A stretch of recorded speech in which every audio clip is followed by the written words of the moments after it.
Welcome back to African Farming. Mzansi. Now, Khopolang Tladinyane sons are still young and their succession journey still has a fairly long course to run.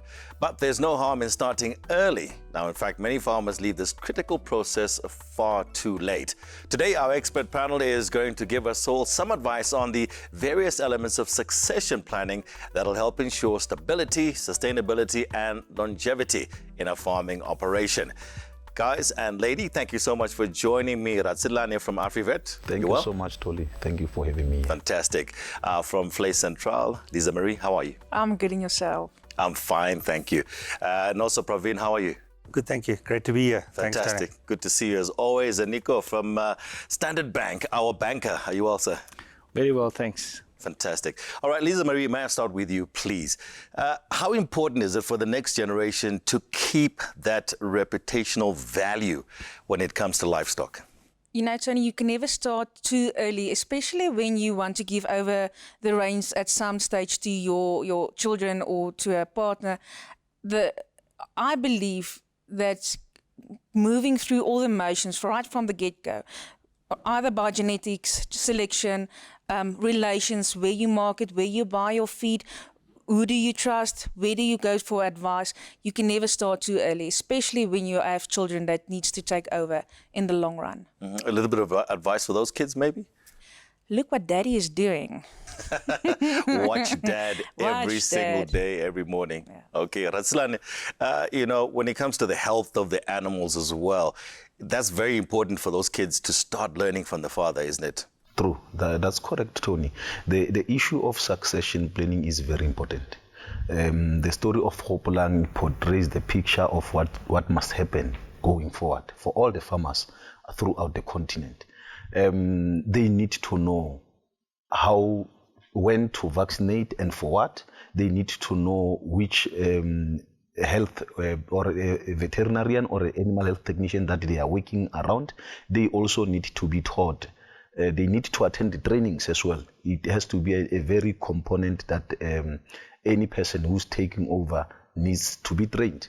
They also need to be taught how the market works, trends and so forth, because it's useless producing so well and then you are unable to reach the market. They also need to be taught basic important things, how to manage finances, how to take care of, or how to manage staff around the farm.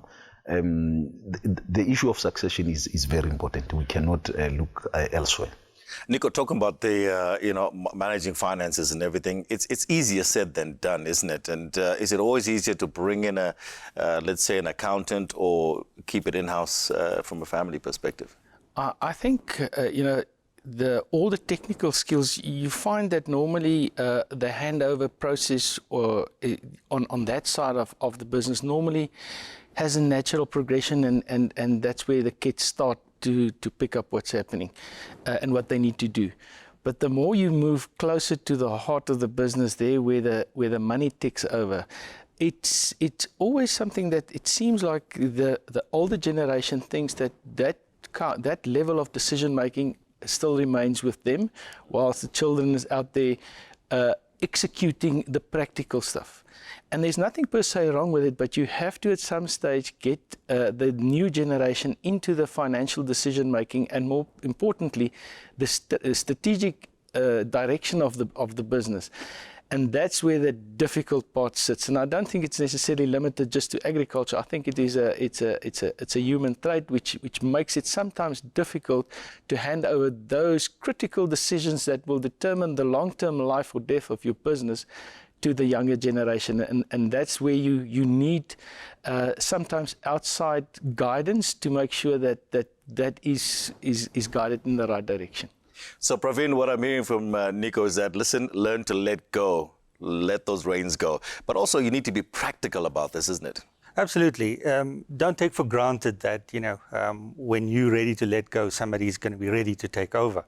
So, training, making sure that hands-on experience there, that technical knowledge, sometimes formal training may be required. Make sure all of that's in place. But also, never forget that there's a process that needs to take place when that handover happens. And remember that it can happen due to unforeseen circumstances, death, disability, for example. So make sure the legal and the paperwork's also taken care of. So, if you're going to be handing it down to either somebody in the family or putting it into a trust, make sure that there's somebody responsible for that, and that when that event takes place, somebody is ready to make that happen. Because remember that you've got your funders, you've got other stakeholders and investors in your business whose interests also need to be protected, and that needs to be done in the proper way. We take that too much for granted, that because it's a family operation, things will happen smoothly. It doesn't most of the time. And that's what we need to be very careful Get your paperwork in order. Absolutely.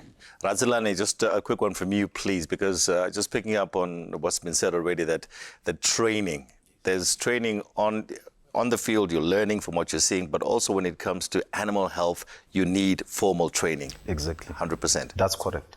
Tony, a succession planning can never exist without training. You need to involve them while they are still young. Send them to formal trainings, send them to courses, capacitate them, because these are exactly the same people who are going to take over in the long run. Actually, the succession planning, it's a journey. You need to work on them, capacitate them. When they are ready, you are still around, you are walking this journey with them up until they take over. Right, please give us one last bit of advice when it comes to succession planning. Nico? Make sure that your vision is shared, and make sure that your structure, your organizational structure is of such a nature that a handover can take place smooth. Praveen? Put it down on paper. Don't take for granted that somebody is going to execute on what's supposed to be happening. Make sure it's recorded. From a market's point of view, Lizemari? I believe in relationships. Build good relationships right from the start, and then you've got an easier handover and advice for the next generation. Okay, Ratselane, from yourself? Involve them while they are still young, capacitate them, invest on them, send them for formal trainings, and then allow them to come and offer whatever they have learned from those institutions. Fantastic advice, guys. Thank you so much for joining us on African Farming. Great being here. Thanks, Tony. So there you have it. Whether you're training the youth, handing over the reins, or stepping into big shoes, this transfer process plays a vital role in the future of food security of Mzansi.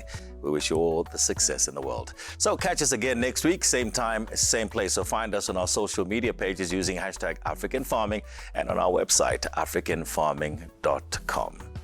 And remember, we farm better together.